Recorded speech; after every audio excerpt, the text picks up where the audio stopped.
Good afternoon. Hope you guys are doing great today. I'm Tammy Epps. I'm the Director of Media Relations here at Prisma Health. And are you getting enough sleep? I'm just asking because a lot of us are not getting enough sleep. And this week is National Sleep Awareness Week. And so here at Prisma Health, South Carolina's largest healthcare system, we are bringing some experts together to help you figure out how to get more sleep, whether that means you can do something a little different or need a little extra help. So with that, I have two of our experts here that are going to talk to us about sleep. We have Dr. Antoinette Williams Rutherford, a sleep medicine physician. Her specialty is sleep, getting people to sleep. And then we have Dr. Yemi Olatunde, who's a internal medicine and obesity specialist. So with that, I'm going to go to Dr. Rutherford.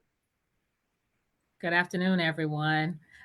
Would like to say to everyone, this time change just came, and so some people may be a little bit more tired, a little bit more sluggish this morning. But to remind to stay to a schedule, so getting in bed and making sure you have 7 hours to make sure that you have time to sleep, and also making sure you get up in the morning and enjoying that sun on in the morning will help set that circadian rhythm so that you are able to get to bed and get up in a decent amount of time and return to that normal circadian rhythm.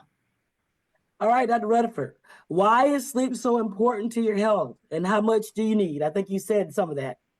So it varies. I mean, it depends on your age. So clearly, if you're a child, you need more sleep compared to somebody who may be in their 80s. And so it changes over your lifespan how much sleep you should need. But on average, most adults need about 8 hours of sleep. Clearly, if there was more hours in a day, people probably still wouldn't get 8 hours of sleep, but you should have a goal of getting 8 hours of sleep a night. And so it just depends on whether you're a young adult, whether you're older, as to how much sleep you need. And so you should make sure to make time for it, because most people make time in their schedule for other things, but they don't make time for sleep. It's just like whenever I get to it, I'm gonna do it. But we need a routine. And so having a routine and having even a reminder, our watches and our phones now can remind you it's time to go to bed. So to kind of remind you to get in the bed and go to sleep. Good deal. If you are getting plenty of sleep and you are still tired, is that a sign of a health problem? It can be. Sometimes it's just that people have been sleep deprived so long that getting a couple of days of sleep, they still may not feel like they should feel. Then they should probably talk to their doctor and ask them, hey, is something going on? Is it related to medication sometimes? Is it related to, another health problem? Do you have a sleep disorder that needs to be evaluated? So clearly, if you sleep 8 hours a night and you're still tired, you need to talk to your doctor. What about how long can you go without sleep and what problems does that cause? So it is not advised to skip sleep, but sometimes people try to skip sleep. And so if you go, a day or two with the minimum amount of hours, you will feel an effect. It's just same effect as being, drinking and driving. And so that is not recommended to skip more than a day of sleep. If you go long term without sleeping at all, that leads to death. It's very rare, but it can lead to death. So you have to sleep. And when people tell me they don't sleep, I know they sleep in some because they're still alive. So you can't go without sleeping at all.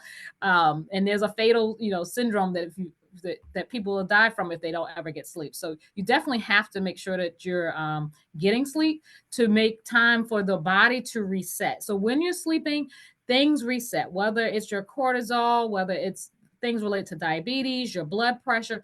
Important things happen at night. And so your body needs time for those things to reset, is the easiest way to think about it. So if you're not sleeping, then things that you are seeing during the daytime, whether it's high blood pressure, whether it's diabetes, can be related to the fact that you're not sleeping well at night. So making sure that you're sleeping, but also getting good quality. So if you're waking up and you're feeling tired, I would talk to your nurse practitioner, your physician assistant, or to your doctor and say, hey, I'm sleeping 7, 8 hours a night and I'm still tired. Is there something more to this?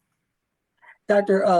Rutherford, in a past interview, you had talked about the fact, how do you set up your space for sleeping, your room, to make sure it's prepared to get the best sleep? Can you talk about that a little bit?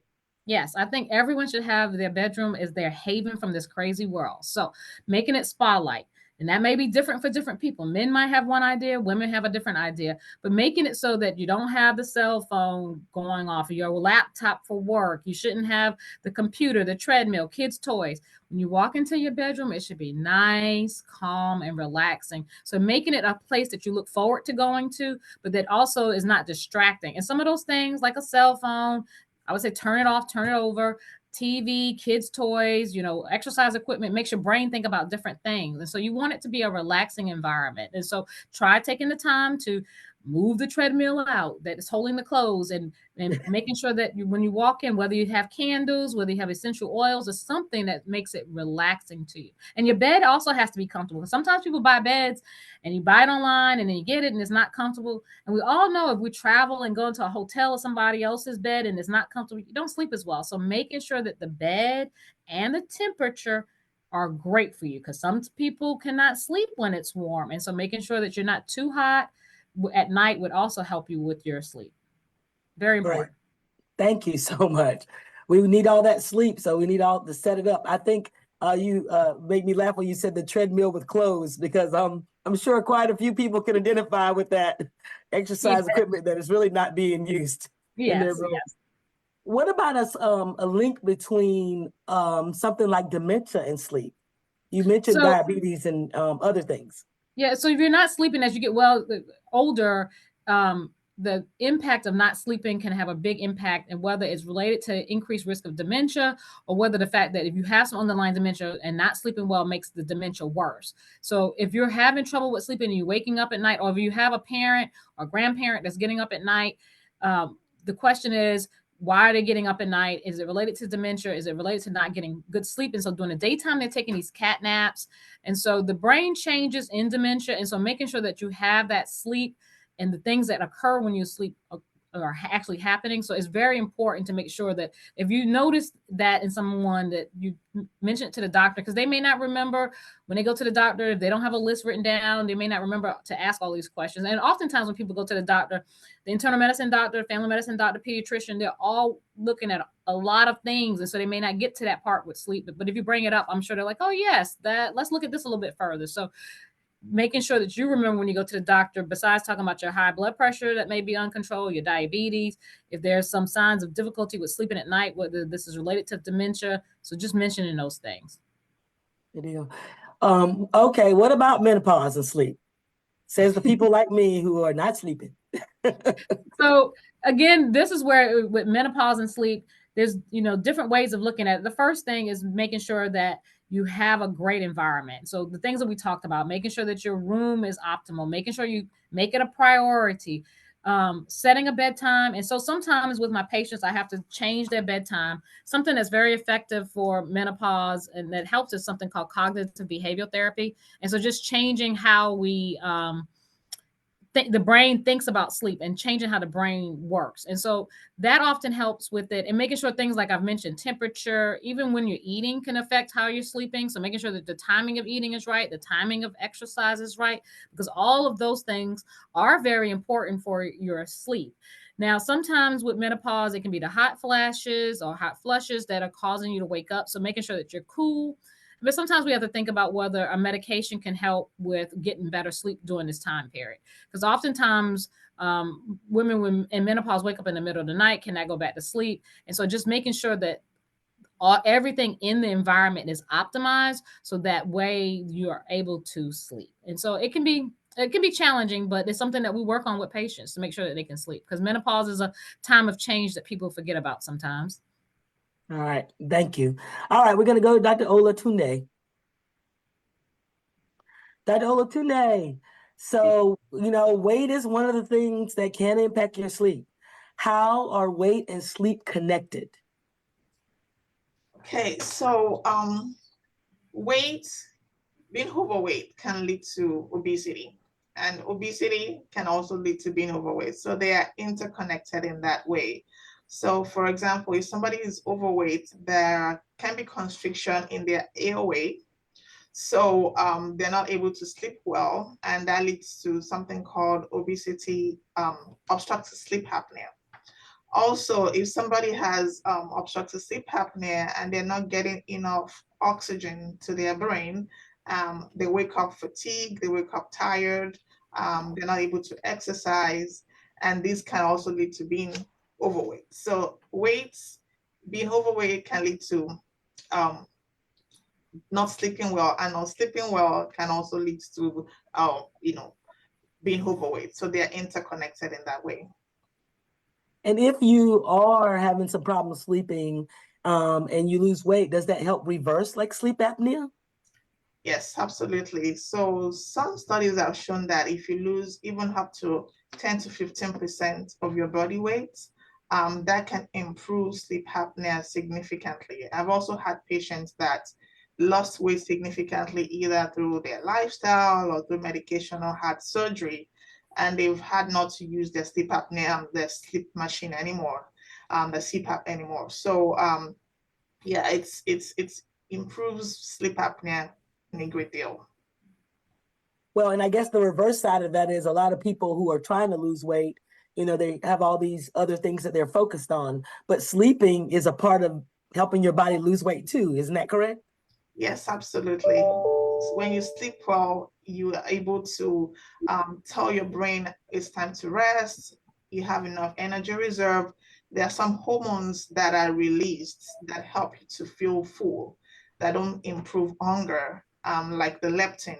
When you sleep well, you have more leptin, and throughout the day, you feel full. You don't feel like hungry. As opposed to if you don't sleep well, there's a hormone called ghrelin that improves that increases and makes you feel more hungry. So you don't sleep well, you tend to graze throughout the day or feel more hungry. So that's how not sleeping well can lead to being overweight because you're even fatigued, you're tired, you can exercise. So, Dr. Olatunde, when you're working with your patients, and they're working on their weight, you're looking at all of those things. You're looking at, not only their food consumption, but their whole day, including their sleep. Is that correct? Yes, absolutely. So that's one of the things I ask them when they come to me about weight. Are you sleeping well? How many hours of sleep are you getting in the night? Do you wake up feeling refreshed or you wake up still feeling tired? Do you feel like you need to take a nap throughout the day? Or, things like that. They're very, very important. And most of the time when we treat the sleep disorder, patients start to lose weight better. Oh, that's an important tip for those of us who need to take off a few extras. All right, we're going back to Dr. Rutherford now. All right, Dr. Rutherford. So we're okay. People are snoring. So how does snoring affect your sleep, and what causes it? So snoring can be caused by a few reasons, whether there's some difficulty in here with the narrowing of the passageway, or whether the muscles relax at night and so the airway is closing down, or whether the tongue is relaxing and pushing in the back of the airway so that you can't um, get air through. And so most of the snoring comes through the nose, but there can be a different reasons. And so, to figure that out, sometimes have an evaluation, which could be a sleep study, can help to sort out exactly where the snoring is coming from and what the treatment is. Sometimes people snore and they do not have sleep apnea.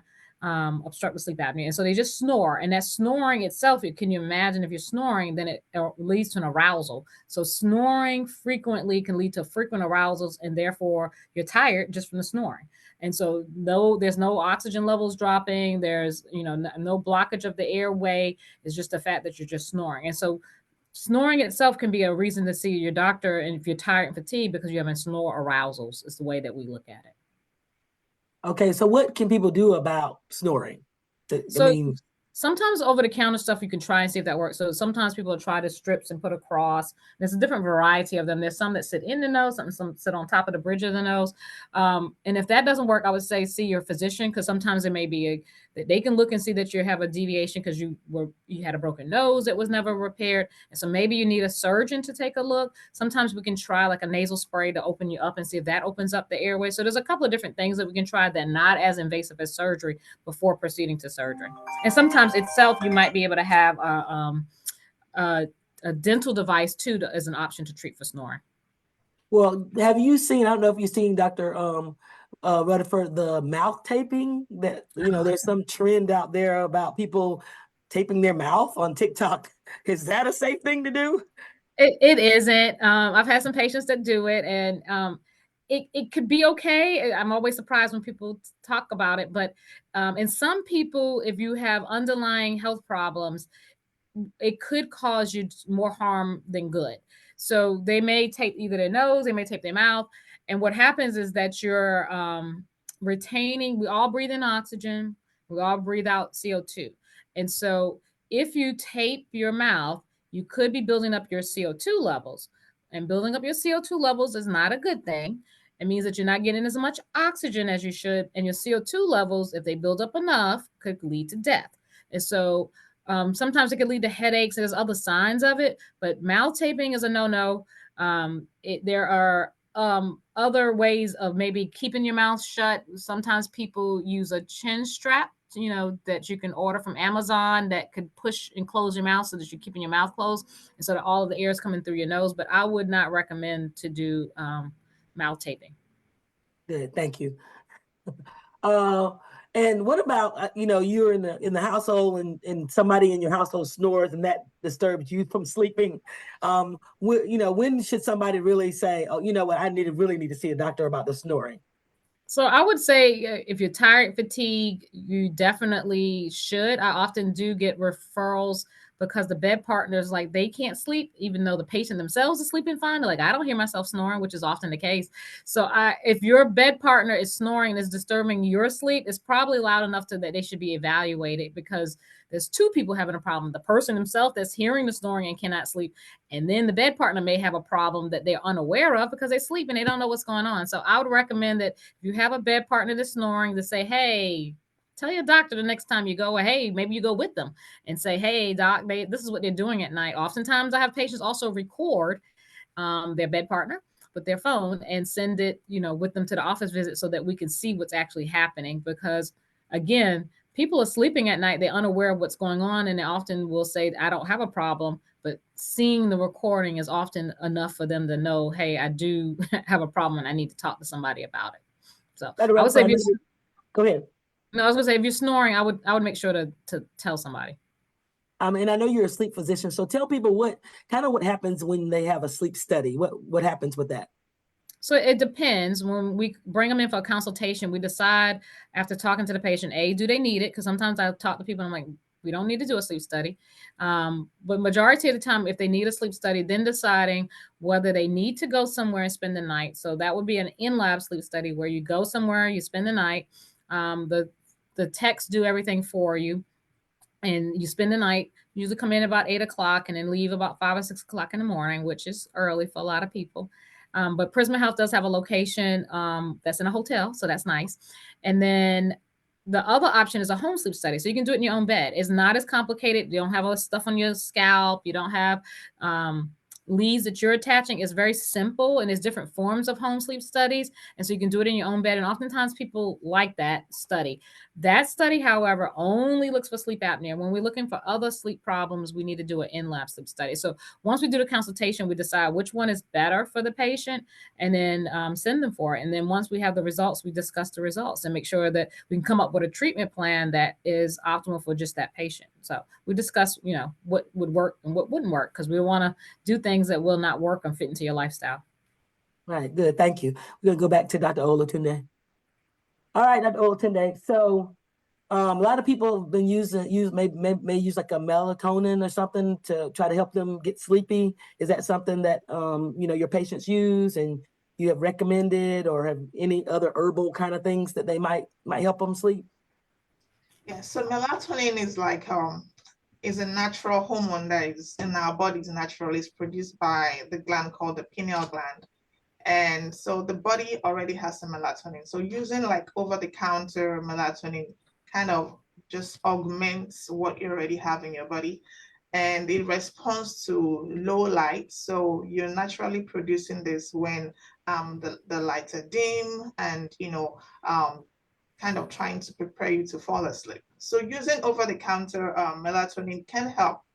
But like Dr. Rutherford said, the first thing is not just reaching out for that medication over the counter, is trying some lifestyle changes, what we call the sleep hygiene, making sure your environment is cool, is calm, avoiding some certain foods close to bedtime, stimulants, coffee, caffeinated drinks, alcohol, nicotine, or anything like that that can stimulate you towards bedtime. There's so many tips about making sure that you have a very good sleep hygiene. And then we can now talk about trying medications. And some people do use melatonin, which is good. It's mostly safe, although the efficacy and the concentration varies because it's not FDA regulated, is a supplement. So there's so many variations of melatonin. So we don't really know when you buy melatonin, supposing like a 3 milligrams or 5 milligrams, you don't know how much efficacy you're going to get from that because it's not FDA regulated like other medications that are prescribed. So there are many over-the-counter medications that people do try to use, and while they might work short-term, it is not recommended to use long-term. It is always better for you to talk to your physician if you have a sleeping problem that is long-term and overall can affect your health. Yeah, I'm gonna go back to Dr. Rutherford for a question. Dr. Rutherford, one of the reporters is asking a question about sleep medications, and I think Dr. Olatunde kind of started with this. It's like, I know by the time they get to you, they probably have tried some sleep medications, and Dr. Olatunde is giving, they're probably trying them over there on her side too, her patients. But are there medications that are recommended, and of those, are there there's side effects to those medications? I mean, what do you think about sleep So medications? there are, it depends. So when you look at the literature, the best option is the cognitive behavioral therapy that I was talking about. So changing the way the brain thinks. You're correct. Oftentimes when I see patients, they've already been on medicines, they're still having trouble with sleep. So I tell them sometimes we have to take a multi-factorial approach, so more than one way of trying to treat it. Medicines are not long-term, usually short-term to help you get through it. And so some medicines are better than others, and it really depends on what you're taking already, is to figure out and what health problems you have. So some medicines in the right person could be of some benefit, but oftentimes we have to look at the reason for why they have insomnia or having difficulty with maintaining sleep. Is it because they are stressed? Because you can take all the medicines you want. If you're not treating the stress, then you're not going to be able to sleep, which makes sense. If you're drinking caffeine, I've had patients like, I'm taking 2 liters of soda right before bedtime. I'm like, and then in the middle of the night when they can't sleep, they drink more Mountain Dew. So changing some of that, because you can take all the medicines you want, but if that's not being addressed, it's not going to make a difference. So underlying problems need to be addressed. And sometimes it's that they have frequent urination. And why do you have frequent urination? Is it because of your prostate? So you have to take it and look at the entire problem and then decide what option is best. And some of it is just that sometimes people had an issue and then they learn to stay up and then they don't want to go to bed because they think they can do more. And so just retraining the brain. But sometimes we do use medicines, but we need to make sure that it's the right medicine for the right person. So taking a multidisciplinary approach to helping you to sleep. What about the optimal temperature to sleep in? You had mentioned temperature earlier. Is there should we be, certain temperature for everybody, or is it different from everybody? It probably varies. Majority of people, though, when you look at the literature again, like it cooler. And so having a cooler temperature, probably less than 70 degrees, is probably fine. Some people sleep better with a fan on them. Some people sleep better with, there's actually a chill pad. So that you can put underneath the person a cooling pad instead of a heating pad to help keep the body temperature, which also can be an issue in menopause. And so keeping it cooler is usually the recommendation. There are some people, though, that get more sleepy when they get nice and toasty. And so there's a few of those, but that's few and far between. Most people want to be cooler when they sleep. What about people who work third shift? I mean, I know that that's always a question about their sleep and the different sleeping patterns they have. Yeah, so there's different approaches. Some people flip-flop back and forth. Some people are straight third shift. And so it could be a combination of treatment for that. Sometimes having people to take 2 sleep sessions. So when they first come home and then again before they go to work. Some people do fine with just coming home and doing a shorter sleep session. Most people who work third shift, I recommend that they avoid, the sunlight in the morning, whether you're trying to avoid your circadian rhythm saying, hey, I need to stay up, avoiding caffeine several hours before trying to go to sleep, and then deciding which sleep pattern would be better, whether it's more realistic to say, hey, I'm going to sleep when I first get home, and reminding friends and family that just because I work nights does not mean that I can function all day. And so, because you have to turn the phone off and maybe let phone calls through that are very important, because you can do that with your phone. But people often call you and think, well, you worked last night, but you can talk to me about this, or you can take me this place or do that. But so making time to sleep and making sure others are aware that you have to sleep because you worked last night, that you can't just continue to function. And sometimes that's hard because people might have little kids at home and think, hey, I worked last night and then I'm going to stay with the kid and then get back and go to work. And that is very dangerous. So just making time for sleep is important. But most people who work third shift are known to sleep less than those who work days. And so realizing that and just optimizing the time that you actually sleep. So this is a good one. Most of us are now experiencing short-term sleep deprivation. How long does that go on before it causes problems or concern? And also, can you address the impact of the impact on not sleeping on your heart health and immune system? So, yes, sleeping deprivation is a big problem, especially here in the United States. We try to do more with less time of sleep. Again, as I've said, if I give 30 hours in a day, people still wouldn't sleep anymore. But um, with the short sleep, even just one night, there is a difference in your reaction time. So people don't think of it that way, but your reaction time, your ability to deal with stress. So if someone says something to you, you might be a little bit more snappy. So even one night of sleep deprivation is enough to make things worse. Not only from a standpoint of your reaction time, but again, I think of the 8 hour time period that you need to sleep at night. If your hormones are supposed to reset and you only get 4 hours, something is not resetting like it should. So whether it's related to your blood pressure, your sugars, something is not getting the rest that it needs at night, and those hormones that normally would be released and affected at that time period do not occur. So one night of sleep to me is enough that we should not do any sleep deprivation.